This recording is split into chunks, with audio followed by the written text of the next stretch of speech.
And we'd like to make a short video about the recent church shooting in Texas. And there are so many things that happen with that are kind of unique. Number one, we have actually pretty high quality surveillance video of the shooting. So there's not a lot of hearsay. We have accurate data to go by. And a couple of things that are really awesome. Number one, that there was a gentleman that saved the day kind of thing. Totally awesome. I want to hit on some of the things that we can improve on as armed citizens that protect our churches.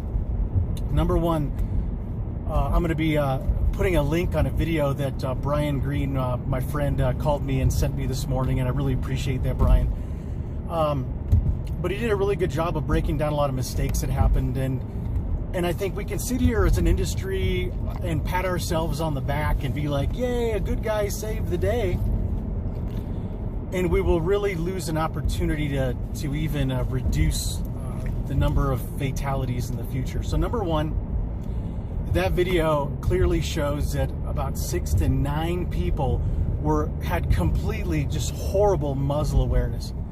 Just absolutely atrocious. That's firearm safety rule number 2, that all of those people, except for one, the guy that actually put him down is the only guy that had good muzzle awareness. He popped that dude, went muzzle up, and made sure that the threat was down, but everybody else was waving their muzzles around at people they love. Holy crap.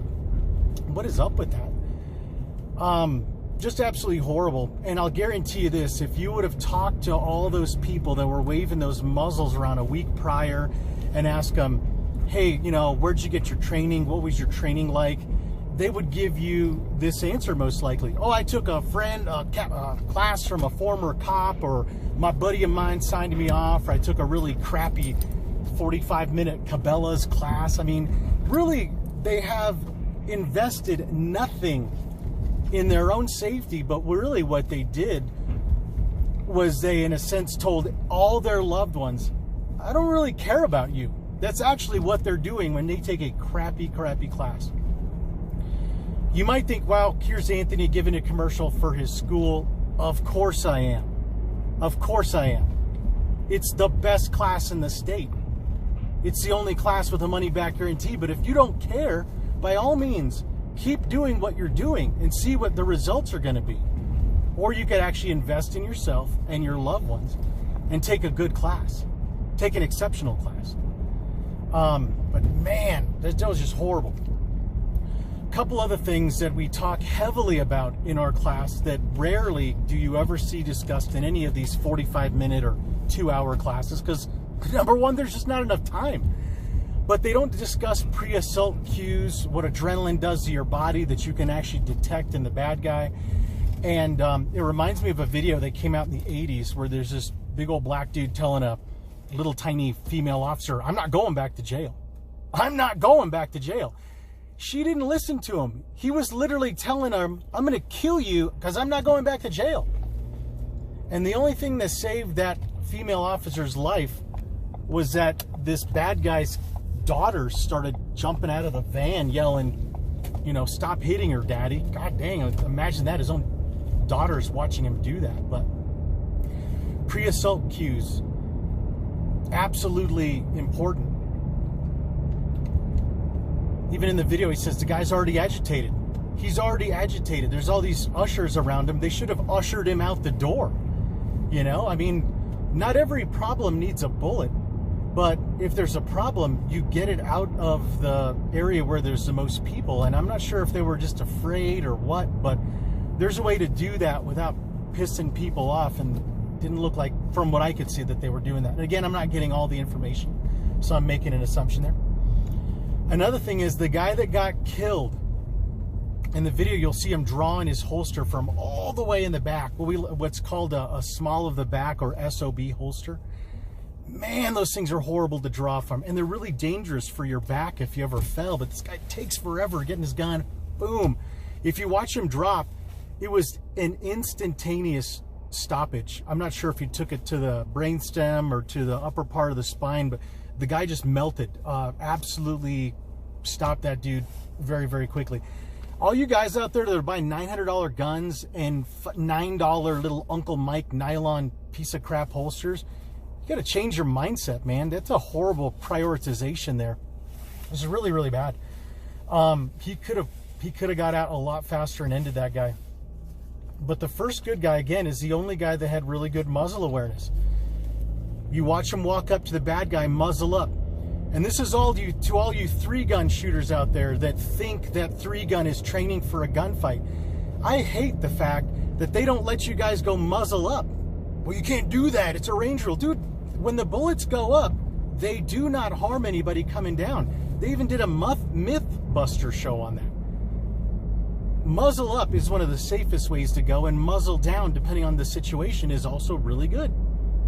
In that situation, muzzle up was the best way to go, and only one guy was doing that. Trauma plan. I have had, and this is not an exaggeration, I can pull up the emails. I've had 18 churches. I think it was a shooting 2 or 3 months ago that woke up all these churches, and they're like, oh, we got to do trauma medical. Do you know how many of those churches actually signed up a significant number of people to take the class? Our trauma medical class that we had, I don't know, a month ago? Do you know how many churches sent a significant number, meaning, I don't know, 5 or 6 or more? 0. Do you know how many churches have already contacted me since the shooting about trauma medical? 8. Do you know how many of those are probably going to sign up people to take class? Probably 0. Man, I'm telling you. You know, even Jesus said, I can't do it all for you, man. You got to meet me halfway. You got to do some of the work here. And when you're out there buying crappy first aid kits that have no use in a trauma situation, that you're making the problem worse. How many churches neglect that? I would say almost all of them. In the video, you're going to see that I'm going to link here. He said, have a designated 911 caller. That word designated bothers me so much because it literally means we're letting go of the responsibility to defend ourselves. So we have a designated shooter, a designated good guy shooter, a designated 911 caller. Come on. What if those people are shot, number one? Number two, they're all full of adrenaline. They forget that they're the designated 911 caller. How about everybody do it? Or better yet, there's other ways of communicating that'll get there faster, because after a shooting, 911, that trunk line is going to get full and you're not going to be able to communicate. So if your church, if you're a member of a church and your church is just dragging ass, they're just talking a good game and they never do it, show them this video and show them the video that I'm going to link to this.